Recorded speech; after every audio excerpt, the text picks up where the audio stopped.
So unusual to have a female founder that this must be something great because it's a woman.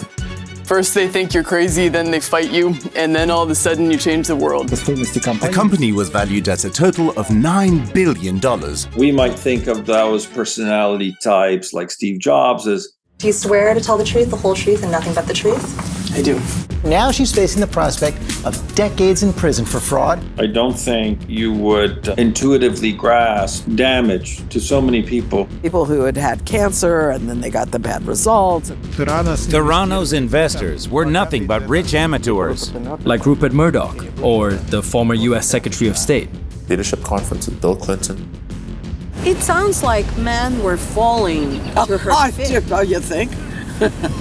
Mostly older white men. If you understand that early that you're at risk, there's a lot more that you can do about it. She even changed her tone of voice to sound more intimidating. She knew she was doing wrong.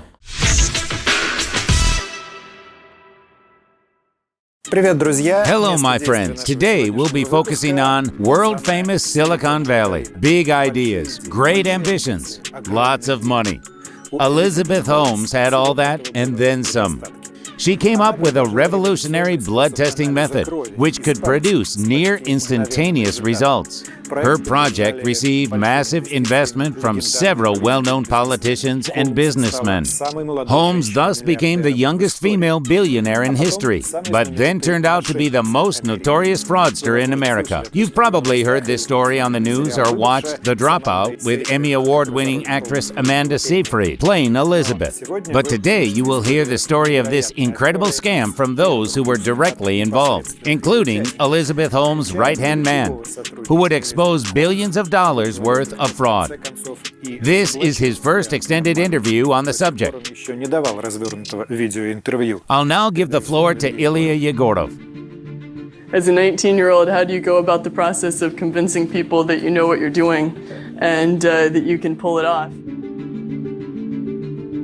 Science and math and She was very magnetic, very... I don't know if I've We ever talked to done her, that. and there's just this sincerity that radiates from her. Super young and very imposing. And I have been quoted mentioning that she didn't blink, so it rattled me. I felt nervous. I think the first piece is realizing that it's not necessarily about age.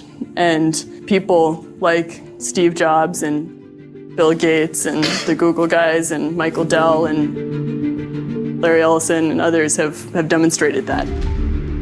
At just 19 years of age, Elizabeth Holmes founded a medical startup that in 10 years would be worth billions of dollars, with a promise of an incredible scientific breakthrough. At the time, she was presenting herself to the world as this great entrepreneur, right, who was going to revolutionize medicine.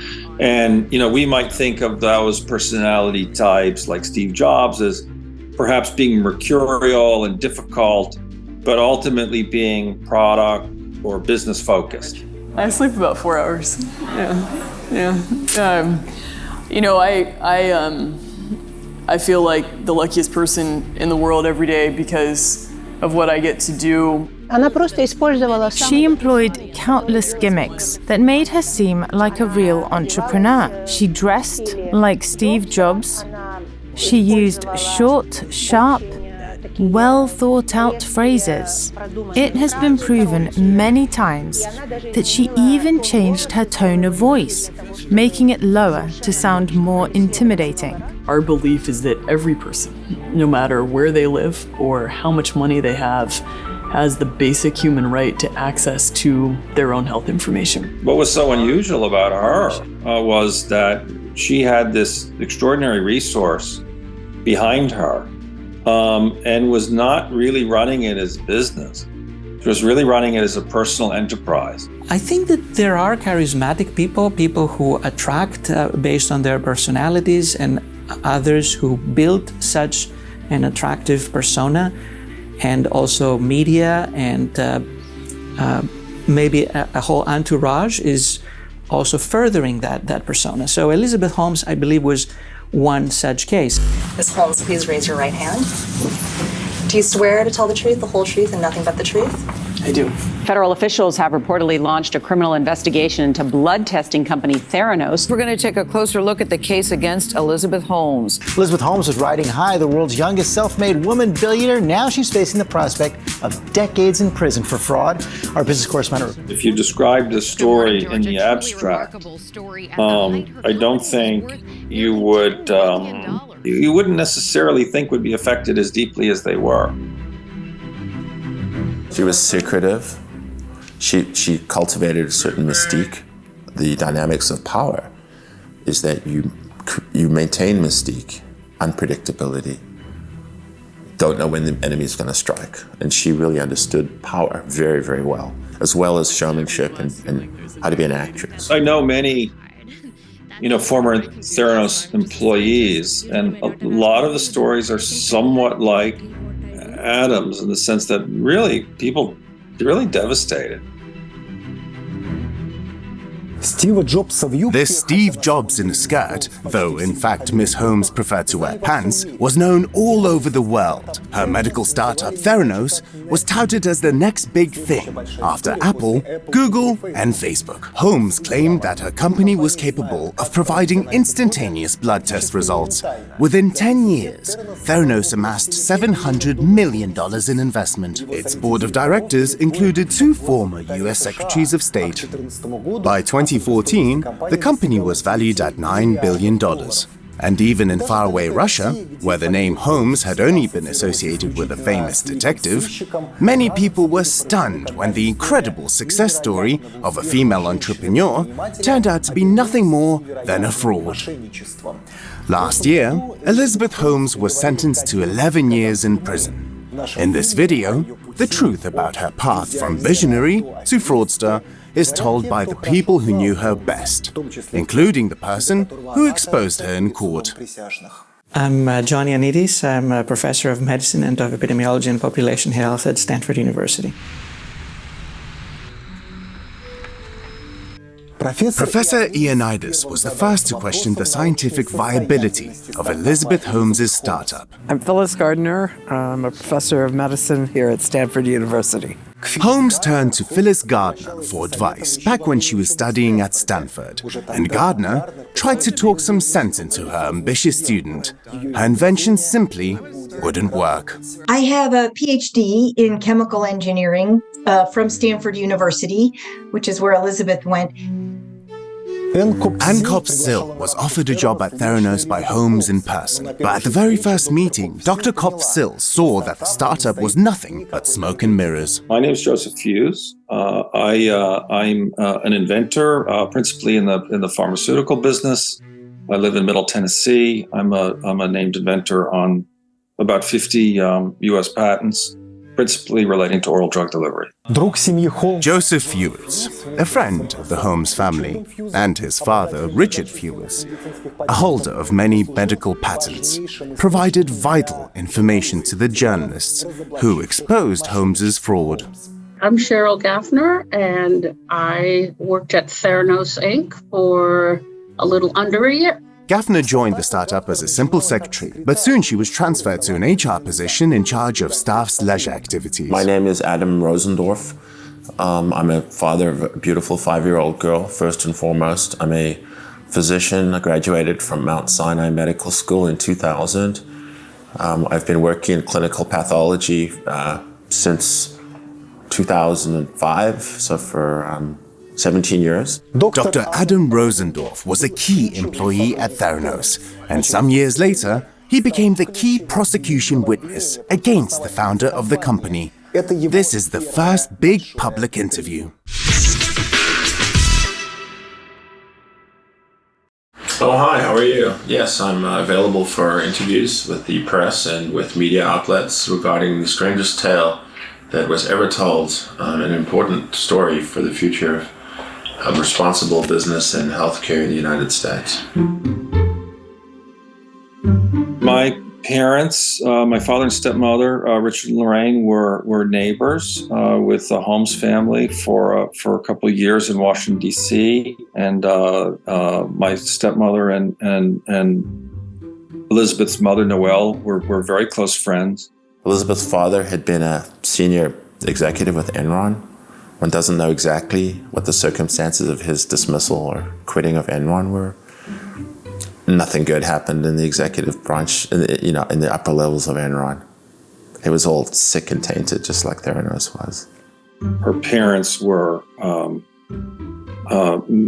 shall we say, backward looking. They had been part of this. Her ancestors had been part of the American business aristocracy. They had come from extraordinary wealth that had been dissipated over the years. They were not happy about that. These were people that, in some respects, felt that they were better than other people, but in other respects felt like victims, like something had been, taken away from them that they had a right to. And I think this is the extraordinary. I don't think you can understand the extraordinary scope of Elizabeth's personal ambition without understanding this dynamic in her family. They'd saved their whole life for my brother and I to be able to go to college, and they let me take that money that otherwise would have been used for their retirement to put into starting this company. In 2003, Holmes dropped out of Stanford, just like Steve Jobs, Bill Gates, and Mark Zuckerberg had dropped out from their universities.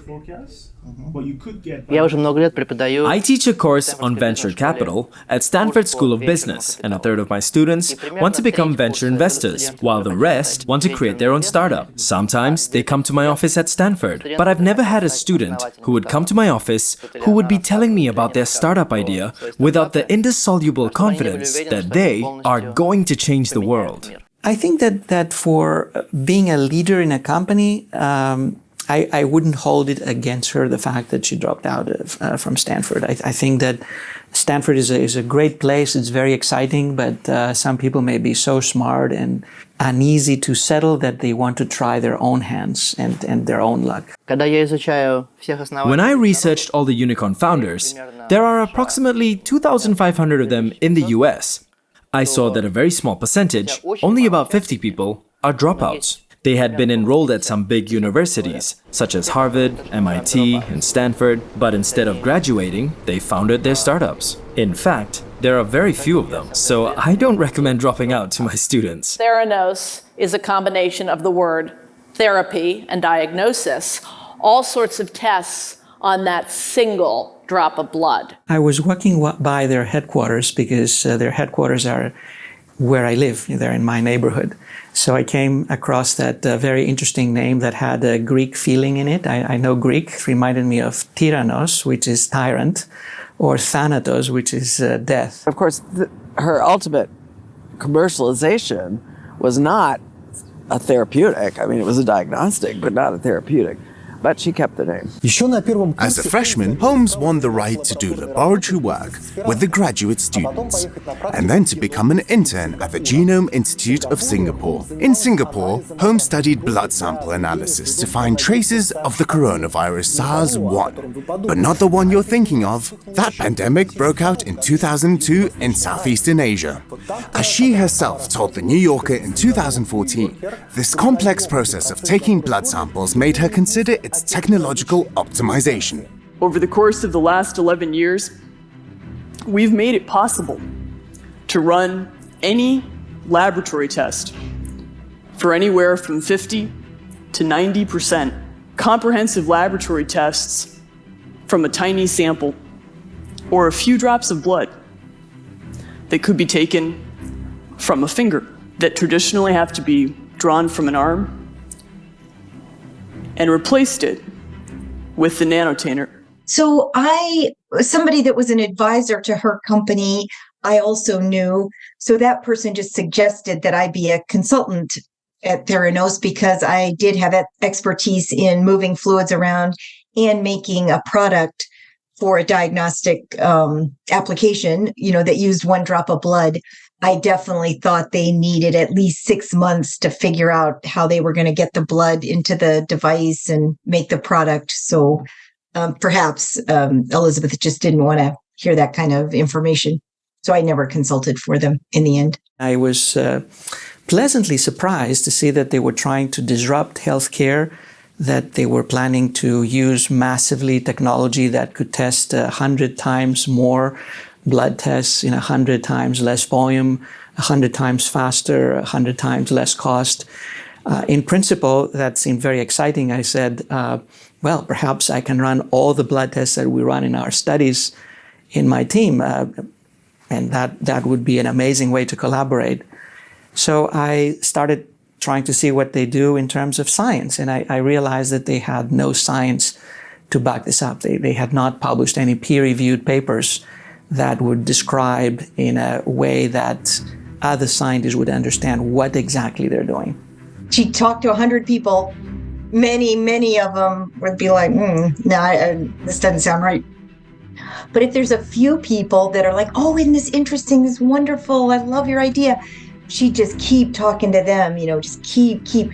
Then those people, maybe she talks to some more, or they tell other people. Some are dismissive, but some are like, oh, this is great. I think she had a nose for, just finding people that really listened to her and said how great she was and how great everything was. So I think it then kind of builds on itself. And, not Phyllis Gardner that you all talked to was a professor at Stanford that was quite suspicious and not believing. Elizabeth Holmes had found a reputable, even legendary man in the world of science who believed in her. But there was another professor at Stanford that was very promoting of Elizabeth. And I do think that got some of the investors. Oh yeah, that professor I'm talking about is Channing Robertson. This is an unbelievable thing that he did. Would you have given money to her? If I had the money, sure. Why not? She's smart. She studied at Stanford. Her idea was supported by a leading Stanford biologist who had taught her personally. She sounds convincing. And there is something charming about her obsession and youth. There's something that makes you like her. I've always seen money as a tool, right, for being able to make a difference. I never would have built the company this way if it was about making money. It's about creating value, and money becomes a byproduct of being successful and creating value. When you look at his career, Channing Robertson himself has never really been successful commercially with any of his ideas. He's mostly, in his personal capacity, he's mostly known for being an expert witness in litigation, which is a good job for somebody who is well-spoken and eloquent, because at the end of the day, that's the job description of an expert witness, is to sound intelligent for a jury. But I think the thing that Channing really had going for him, was the meteoric rise of Stanford and Silicon Valley, and the notion, which is a blessing and a curse, the notion in Silicon Valley that anything is possible.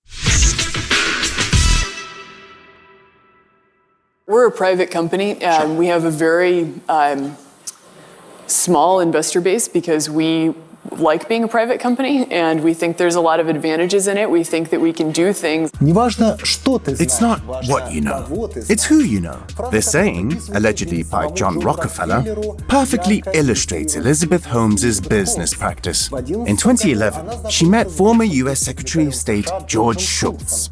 Soon after that, he became a member of Theranos' board of directors. Through his connections, 2 former heads of the Pentagon, a famous banker, and even legendary diplomat Henry Kissinger was brought along. With that kind of support, Theranos attracted investments from the richest family in America, the Waltons, owners of Walmart, who invested $115 million, media mogul Rupert Murdoch with about $120 million, and former Minister of Education and daughter of billionaire Betsy DeVos with about $100 million. It's interesting that all capitalist women specializing in biotechnology that I've talked to more than 1,000 venture investors, including biotechnologists. I usually ask them if they had considered Theranos. They say yes, we did. But in the end, we didn't invest in it.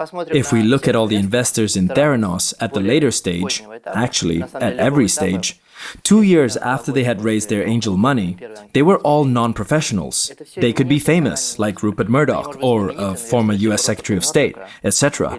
But they are famous for completely different things, in a different field. Those investors knew absolutely nothing about startups.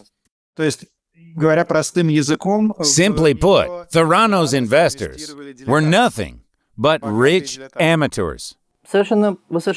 You're absolutely right. But of course, when we say amateurs, that doesn't mean they are amateurs in everything. Of course, we can't call a former US Secretary of State or Rupert Murdoch amateurs. That would be incorrect. But when it comes to investing in startups, it's a whole different ballgame. Even if you're an expert in finance, a traditional finance market professional, you can still be an amateur when it comes to investing in startups. Look, yes, they knew nothing about the underlying technology. I think it was probably a myth or an idea appealing to them. I think we see this a lot in the U.S. at the highest levels of success. People get to a point where they have so much money, their interest isn't so much in getting more.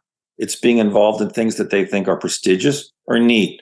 So for Jeff Bezos, it's building a rocket ship to compete with Elon Musk. But I think for these men, the idea that they would go to a cocktail party and say that they're helping this, young blonde-haired woman to transform medicine, I think this was their rocket ship to Mars. This was a story that they could share that sounded exciting, made them sound kind of liberal or progressive in the right way. I've got to first say what a privilege it is for me to be here with all of you and sitting up here with George. I suppose there was some connection between them, but I don't think they saw her as a daughter or a granddaughter. I think it was all very politically correct. They supported a young, talented student who had come up with an idea to change the healthcare system in the US. I actually think that she used her gender and her sexuality to attract money for that very reason. That was so unusual to have a female founder that this must be something great because it's a woman. So she exploited that perception. I don't know if it's... my sense is that sexism is still fairly pervasive in Silicon Valley. So, it was extraordinary to me, when I saw her both with David Boyce, who was her attorney, and at that time, was the most celebrated trial lawyer in the U.S., and also with George Shultz, former Secretary of State, former Secretary of Treasury in his 90s.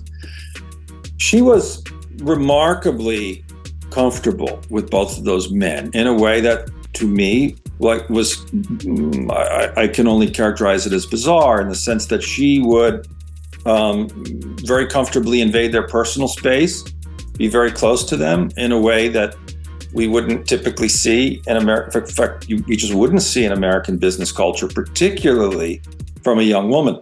It sounds like men were falling to her feet. Oh, you think? Mostly older white men. I hate to say that, but I say it all the time. Their brains seem to have gone soft. Was it a trivial story of a woman enchanting men? Нет, конечно. Of course not. There's nothing trivial about this story. I think that it was men who invested in the company because they had money, because they were excited by the idea, and they believed she truly wanted to make a big change. I don't think there is some cliched story behind it all, but the fact that she managed to fool this many smart men for so long definitely makes her special.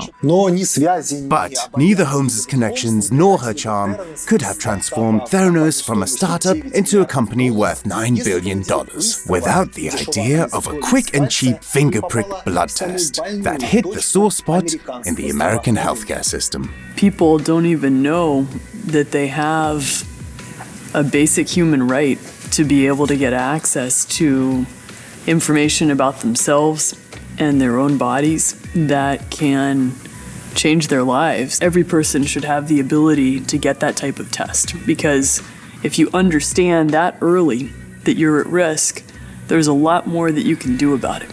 By claiming that this was an innovative company that was going to also provide very cheap testing because their prices were way lower, and they were way lower, but they were basically burning through millions of dollars each month.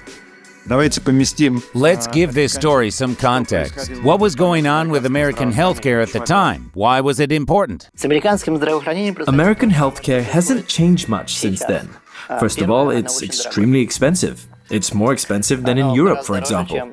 Secondly, many people either don't have medical insurance or don't have proper coverage. This means healthcare for them is very costly, and it's a huge problem for American society. The hospitals charge enormous amounts and make hundreds of millions of dollars in profit, except they're, quote, non-profit. They're supposed to treat the poor, but they try not to. It's one of my pet peeves, big time pet peeve, after Elizabeth Holmes. We pay practically 20% of the GDP in this country, and our health is not necessarily the best in the world. It's probably at the bottom of high-income countries. Yeah, well, they jumped on that bandwagon. It was a bandwagon they jumped onto because they were lobbying politicians. Elizabeth had personal relationships with the Clintons, with Chelsea and with Hillary and with Bill. She appeared in a leadership conference with Bill Clinton, who claimed that she was the future of healthcare. One more fact, and then I want to call on Jack. You founded this company 12 years ago, right? Yeah. Tell them how old you were. I was 19. Yeah. So, don't worry about the future. We're in good hands. So, Любой венчурный инвестор в биотехнологиях. Hundreds of venture biotech investors were considering investing in Theranos. If at least one of them had bought into their technology and seen some results, Theranos would have seen a surge in investment from professionals, because the market is admittedly huge. Even if we put global markets aside and consider the American healthcare market alone, there must be tens or even hundreds of billions of dollars there. In 2015, Theranos signed a contract with the largest American drugstore chain, Walgreens. This was the breakthrough that could transform a startup into a giant corporation, just like Tesla or Apple. So there's 8,200 Walgreens nationally. Mm-hmm. That would put us within 5 miles of every American's home, and that's what we're working to do. Her contract with Walgreens proved to be the peak of her schemes. Without checking lab results or FDA approval, people were giving her money and signing contracts. The same year, being the youngest American billionaire, Holmes appeared on Time magazine's Top 100 list. Joe Biden, the vice president at the time, visited Theranos' lab at Palo Alto and called Holmes inspiring.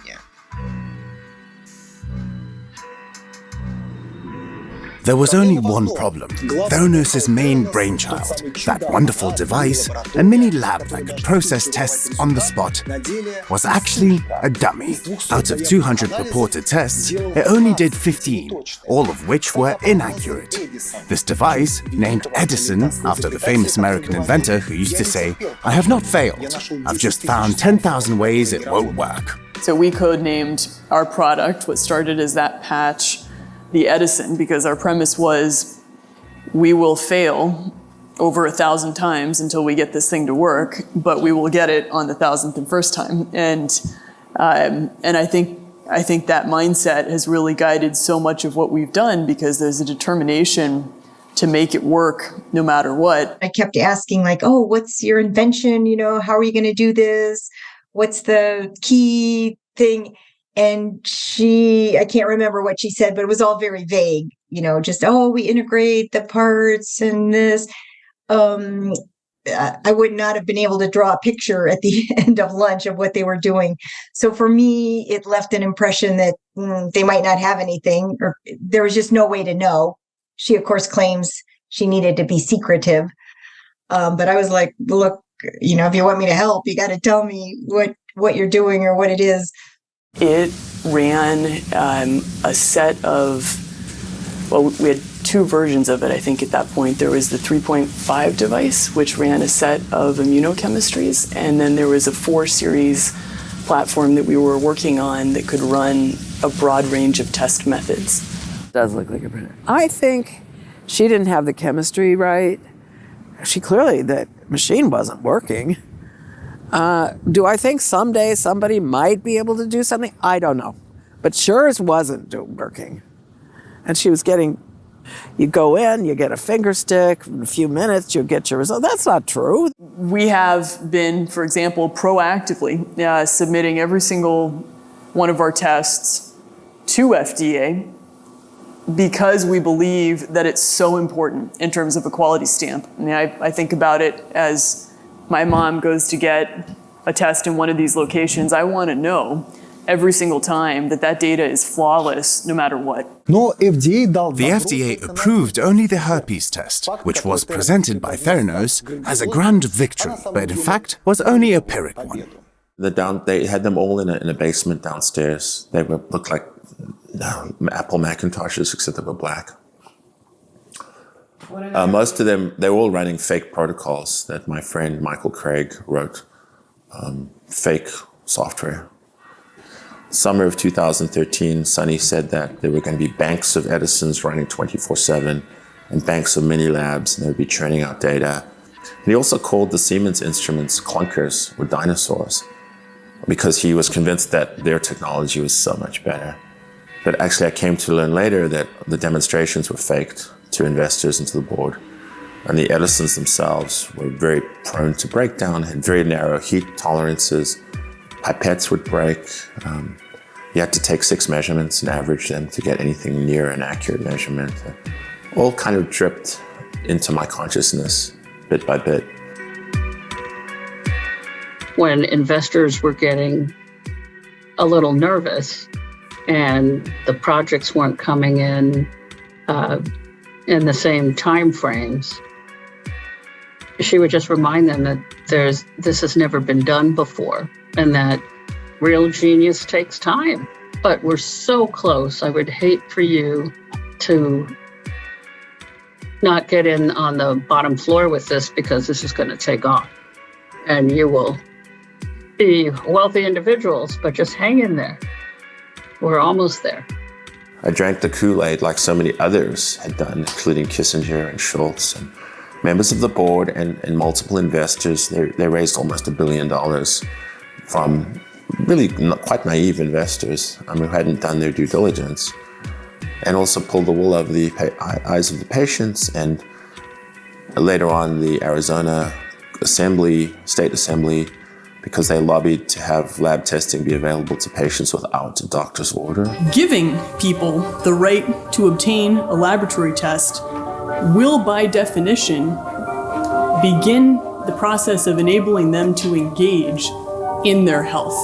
Future whistleblower Adam Rosendorf was hired in 2012, not long before Theranos' triumph. I was looking to exit my academic job in Pittsburgh. I was working in the basement of the Children's Hospital of Pittsburgh. I had a very supportive boss, but the adult hospital and the Children's Hospital didn't really care that much about me. I was a very junior person, and my career wasn't really progressing as rapidly as I wanted it to. And so I looked on the web. And at the same time, this was about end of 2012. I was reading a biography of Steve Jobs, written by Walter Isaacson, which is actually in my bookshelf behind you. Almost 1,000-page biography. And it described how Jobs revolutionized technology, world technology, by inventing products and perfecting products that made people's lives easier. Actually, in Elizabeth's trial, the defense lawyer waved a copy of the Isaacson book and really tried to have me admit that Theranos was an innovative, honest company, which was obviously nonsense. So, yeah. But so basically, I reached out to the company, to the recruiter. They rapidly got back to me.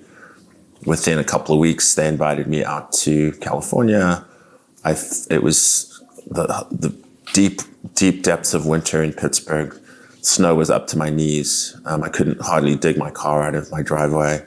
And then I arrived in California. I was overweight, pasty, in a woolen suit.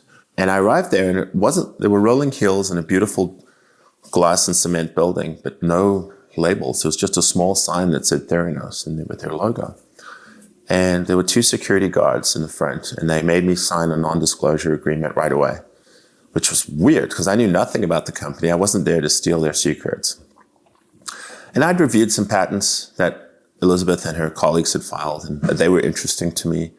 They were about remote data transmission, microsampling, fluidics, optics, chemistries, and they seemed really interesting to me because I was really interested in microfluidics, actually. There were a lot of people in Boston working on that. Button-up shirt, and then Elizabeth came in. She just appeared out of nowhere, like a ghost. And she's wearing black from head to toe, black polo neck, like her outfit. Steve Jobs wannabe. And all she wanted to know from me was if I could keep a secret and be loyal, which was also weird. I've never been in an interview. So there are all these red flags from the get-go. Everyone was being keystroked, and simply meaning that IT was instructed by Miss Holmes to make sure that we were not discussing any inner workings of the business. Even though I was talking to people that had previously worked there just to see how the heck they were doing after they left, it was still considered a form of insider information. My boss saying, oh, by the way, we knew that you had a chit chat with so-and-so who used to work here, and we don't recommend that. So we all had this kind of naivety about how business is supposed to work. So we thought secrecy was normal. We thought not lying, but we thought it was okay not to tell people the full picture. It came from the top, really, and we were all very scared to speak out because we would have been fired pretty quickly. So Elizabeth had a long history of, and Sonny too, of immediately firing people who disagreed with him. Theranos' chief scientist, Ian Gibbons, joined the startup in 2005, and in May 2013, he committed suicide. He had cancer, but it's also worth mentioning that the day before the tragedy, he had to testify about Theranos' patents. The company sued the family doctor of Richard Fewitts, father of our interviewee Joseph Fewitts. Theranos accused Fewitts of stealing patented technology. The case was settled out of court. According to Ian Gibbons' widow, he was nervous and didn't want to participate in the trial. After his suicide, Elizabeth Holmes immediately demanded that his widow return his work laptop. First of all, I talked to Rochelle and she told me Ian, who killed himself, because he was supposed to testify at the deposition saying that Elizabeth had written all those patents, but she hadn't. And he did not want to lie because if he lied, if he said the truth, she would fire him. And she'd fired him already once, but everybody objected in his group, so they were going to quit. So she brought him back, but put him at a desk job. Theranos ex-employees said that the toxic attitude as well as psychological pressure had been there from the very beginning. When considering the company, do investors usually point out this kind of thing? Can it be a red flag? It is a huge red flag, Alexei, not because the investors are all nice and kind. If we take a look at the statistics, we can see that startups usually go bust and fail not because they lack money, but because the members of the early team start arguing and can't get along, and venture investors know that. They spend a lot of time on that, especially when they see two founders or a founder and a team that were there from the start. They usually spend a lot of time analyzing the relationships inside that team. Some venture investors even hire therapists to meet the founders or the original team, because they know that without human capital, the startup is bound to fail. Right before the launch, which was around October of 2013, I went into Elizabeth's office. This tech is not ready for being launched. She was not her normal self. She was nervous. Her knee was tapping. It was weird to me that she basically crumbled in front of me because she knew that I had the power to shut down the whole program. Adam Rosendorf, I understand you interviewed. Adam told me that when they got their CLIA certification, so that's the clinical lab, investigative stuff. It's the thing that allows you to run tests. And he said when they did the CLIA certification, she locked the door to the Edison, her thing, and they only did them on Siemens equipment. Now, she didn't tell anybody that. And they diluted the samples. You can't dilute samples and get accurate results. I mean, some things you can get reasonably accurate, but a lot of it, well, obviously she was told not to do blood work. I mean, coagulation work, blood coagulation, clotting, because that's a very sensitive test. And if you're off even a little, you can cause somebody to bleed to death or clot. And it's very dangerous. Same with potassium. If you're too low, you can have an arrhythmia. If you're too high, you can stop the heart. These are dangerous things. People who had had cancer and then they got the bad results and they thought they had cancer and it scared them to death, or they didn't get the right results and the cancer. I don't know what she was thinking. I wrote a paper for the Journal of the American Medical Association where I described that fact, that they didn't have any support, any scientific publications, any peer-reviewed publications to support their claims, plus their reasoning of just testing more people more massively, more frequently. From what we know in preventive health about screening didn't really make sense. So I thought that I should alert the scientific community and the broader community that this startup that had an extremely high valuation at that time, they had the highest valuation than any startup at $9 billion, based on what they were available to present, maybe their valuation might be $9 instead of $9 billion. Some people felt, those who were knowledgeable, I believe, in issues of screening, that I had some points that should be taken seriously.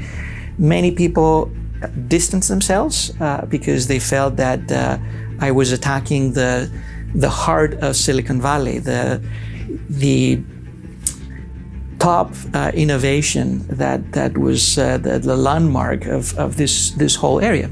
I think that Silicon Valley stands for innovation, for disruptive innovation, and I think most people were very happy to see that there was such a bright idea that would change everything, rather than a methodologist professor who was just putting the numbers down and putting the evidence or the lack of evidence and saying, I don't see why are we making all that noise.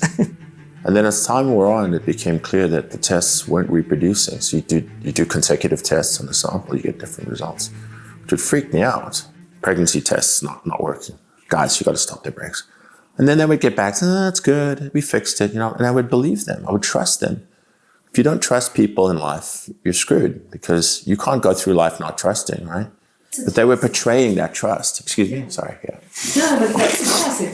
You could easily prove if you're pregnant or not. That's the easy part here. It's the levels, it's the actual number. Yeah. So they had tests where their actual HCG values would differ by 10-fold, 100-fold, 1,000-fold between successive tests. They told pregnant women they weren't. They told women who were pregnant they weren't. They told women that were miscarrying that had perfectly normal pregnancies. And then what started happening is that patients didn't really trust their Theranos results. They knew it was experimental in some ways, and went and got venous blood draws and sent them to Quest, or got tested by Quest and LabCorp, and the results didn't match. And then I was asked by Elizabeth and her brother Christian to essentially lie to patients or invent things that might explain discrepancies in the testing, and it became increasingly uncomfortable, and I felt like I was betraying my Hippocratic oath, and I over and over told them this wasn't right. And eventually, and I had friction with the management on a daily basis, and it's all in all of the emails that came up as exhibits in both trials. It's very clear that. So the other aspect is I didn't have any other job lined up. California was really expensive, and my parents would have been appalled if I'd quit my job. I didn't want to go back to New York and live with my parents. In retrospect, I could have gotten a job at McDonald's or Starbucks and rented a room somewhere and been fine. But there was a lot of social pressures, particularly in the Jewish faith from South Africa, to be successful. And that's not an excuse at all, but I did act in good faith at all times. And then when things became unbearable, I quit. By 2015, when Holmes signed the historical contract with Walgreens, the complaints against her company had reached a critical level. Their partners and investors finally started asking questions. Authorities had several reports on the questionable effectiveness of Theranos' methods. But the final blow was struck by major US business magazine, The Wall Street Journal. The Wall Street Journal was moving pretty fast, and in the next few months they started announcing their investigation that showed that really they had not only no evidence, but they didn't even have a machine, and they didn't have any of the testing that supposedly they were doing. Tyler Schultz, grandson of George Schultz, the former US Secretary of State, who was on the company's board of directors, was a lab assistant at Theranos. Tyler was one of the first people to speak out about the problems in the laboratory, first to his own grandfather and then to the New York State regulators. It was clear that there was an open secret within Theranos that this technology simply didn't exist. Erica Chang was also a lab worker at Theranos. Just like Tyler, she blew the whistle on them, and the authorities came to Theranos for an inspection. Later, at Theranos' case hearing, Chang said that the results of blood tests done using Edison were as accurate as a flip of a coin. At the trial, Erica spoke about how people associated with Theranos had been following her for several months. But the main whistleblower in the Theranos' case was Adam Rosendorf, the head of the lab. His key role in the destruction of Theranos would come in light just before the trial. The former lab head had already started helping the investigation and couldn't reveal his name. He says that the world knows about Erica Chang and Tyler Schultz thanks to him. After all, it was Rosendorf who told their stories to John Carreyrou, a writer for the Wall Street Journal, who broke the story and wrote a book about Theranos. My last day was around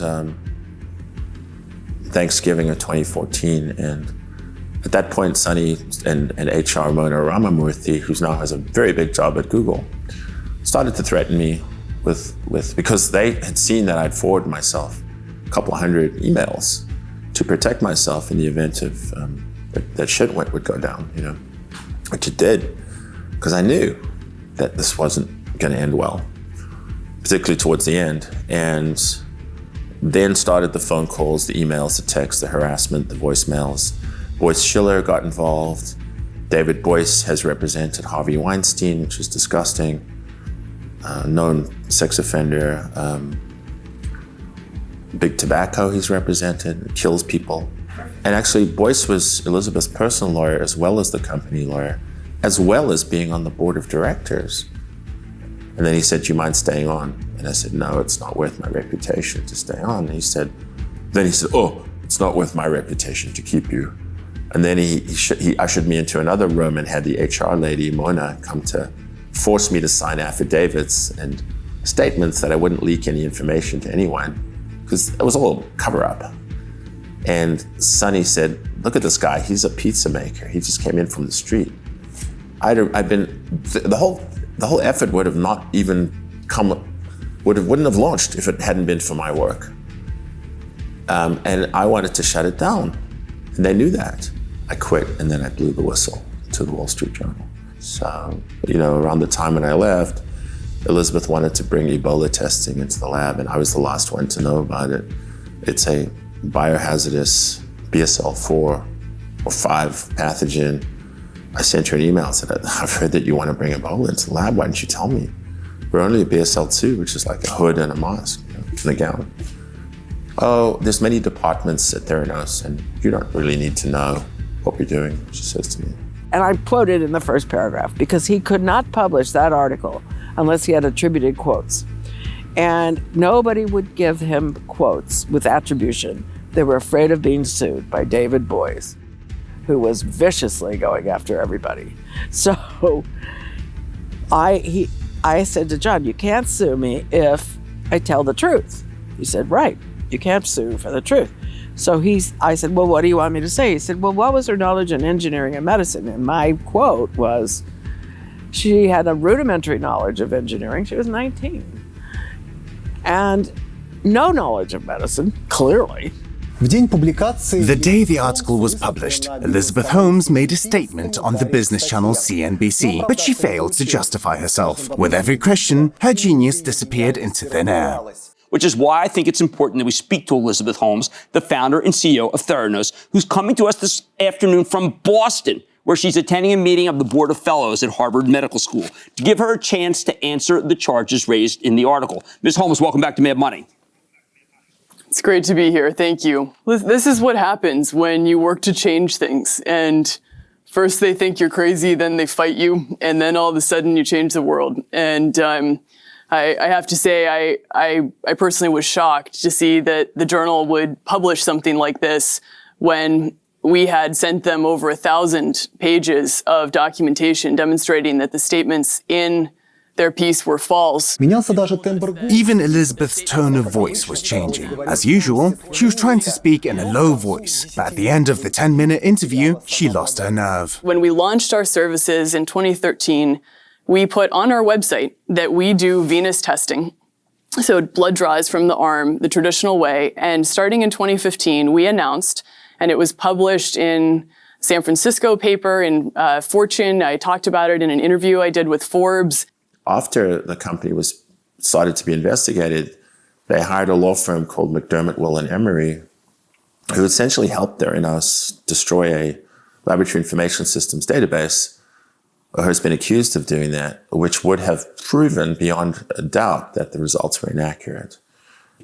Most of the data in there I generated or curated, including lots of reference range studies, accuracy studies, all in the name of trying to get the testing to work. Elizabeth Holmes' business was falling apart like a house of cards. Walgreens stopped collaborating with Theranos. A state regulator warned the public that the tests were dangerous. Several investigations were launched into Holmes and her business partner, Sunny Balwani. In 2018, Theranos was permanently closed. In 2021, after some delays, Elizabeth Holmes was to present herself to a jury. So she was a confident, well-dressed woman with poise, deep voice.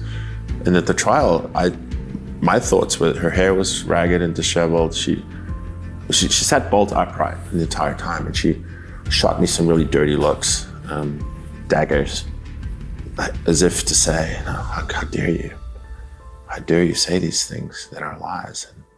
Then in court, she just seemed like a demure little woman, holding her mother's hand, which seemed very odd. And just, I definitely think that was calculated by her and her attorneys to leave the impression with the jury that she was not responsible for all these things, that she was either taken advantage of by the other men. Holmes claimed that she didn't make any decisions herself and that she was a victim of psychological abuse from her male business partners.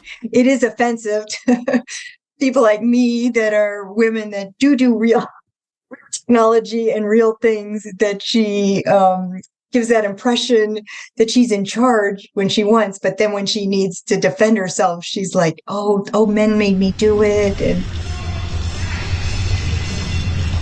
And they're holding hands. This is one of those classic textbook tips the lawyers give on how to behave, how to dress, what facial expression to put on. One is that, which is one of the abiding mysteries of the story, is where she got the resource to put on this defense, this $30 million legal defense.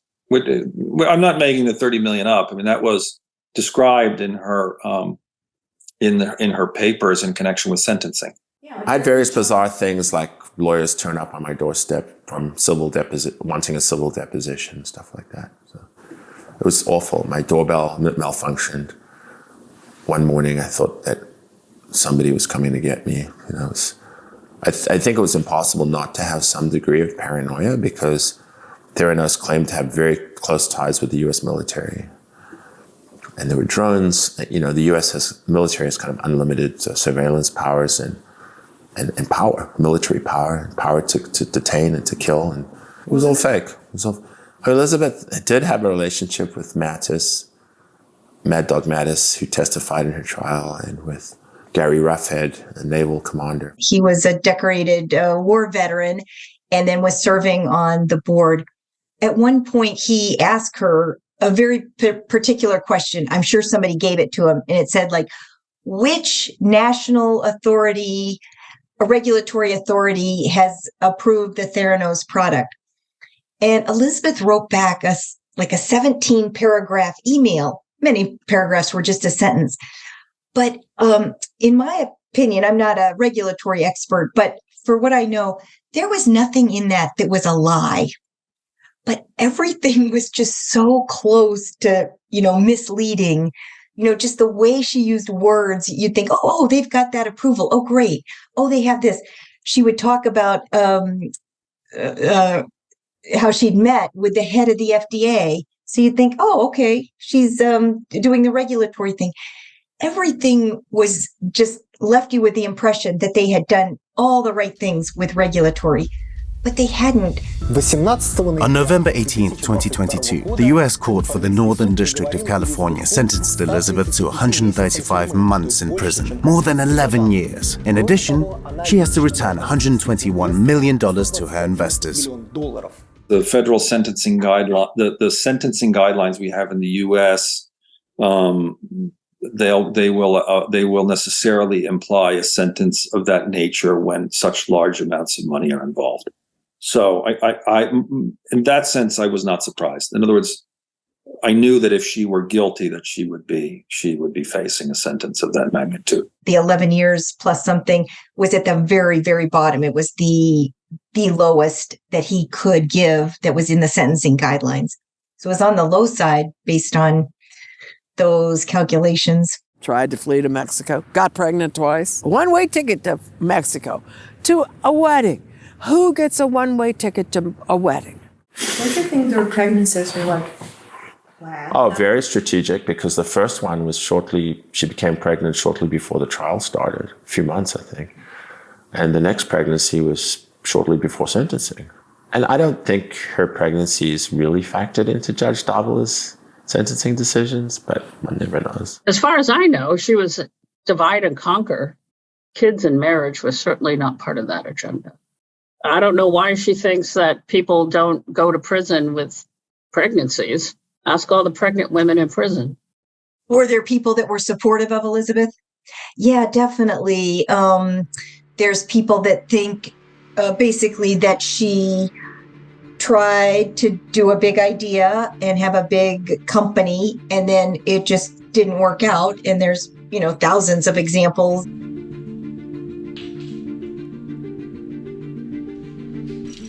It was anguish, it was pain, I got the short end of the stick in that regard, no doubt about it. And also, a lot of companies just didn't want to talk to me because Agilent was one of them. Because I was associated, and thank God, Millennium Health, whom I work with now, regards me in a very positive light because I was an ethical doctor.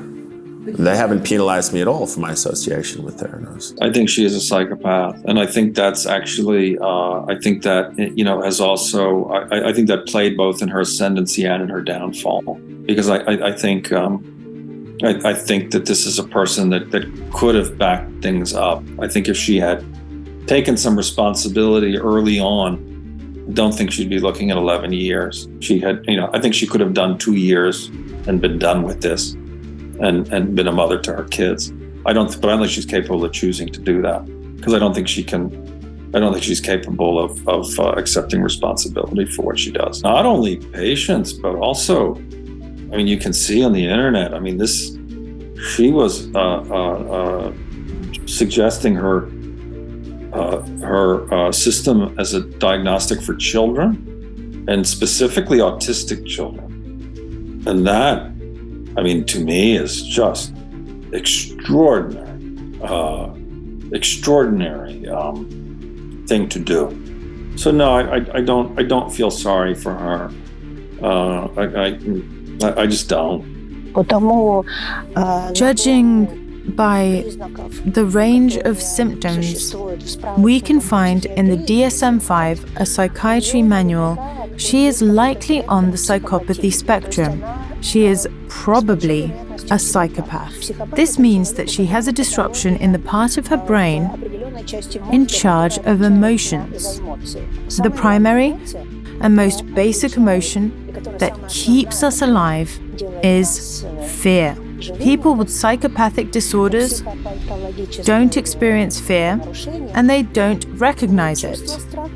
On the one hand, she doesn't feel sorry for anyone because she doesn't recognize that emotion. She doesn't understand what it is to feel sorry. This is an inborn change in the hypothalamus and amygdalae. On the other hand, she is fearless, and even when her situation was critical, she behaved in a calm and ambitious way. She definitely has something from the dark triad, which includes manipulativeness, psychopathy, and Machiavellianism, which is an ability to reach one's goals no matter what. This comes from The Prince that Machiavelli wrote back in the 17th century. It's believing that the ends justifies the means, that you need to lie to get influence over others. I think that this dark triad is clearly seen in her personality, but to know for sure we'd need a clinical interview because otherwise it's just speculation. Definitely a liar. Somebody who's not bothered by lying, doesn't prick her conscience, not much of a conscience in my opinion. Terrible pressures growing up to be successful. For the most part, although I do think in her weaker moments she knew she was doing wrong late at night, or I think. There's texts between her and Sonny that indicate that they knew this was a fraudulent. Do you feel sorry for her? You know, the weird part is, of course. I think she deserves what she got. But deep down, you do have to feel sorry. She's got 2 babies. Or she hasn't had one yet, but she has a baby and another coming. I mean, I would be devastated. Do you feel sorry for Elizabeth Holmes? No, not really. I have many students who want to change the world. And though not all of them will succeed, they really want to try. And they have worthy ideas. And I'd like them to see the real Silicon Valley success stories that everyone talks about. But at the moment, Elizabeth Holmes has overshadowed many of them. Not because it is happening in Silicon Valley, but because of all the buzz. And I totally understand this public uproar. We have discussed the importance of healthcare. And this was the reason Theranos was so famous in the beginning and then became so scandalous. Because people put their faith in them, while Holmes and others engaged in this fraud took advantage of people's hopes. So I don't feel sorry for her.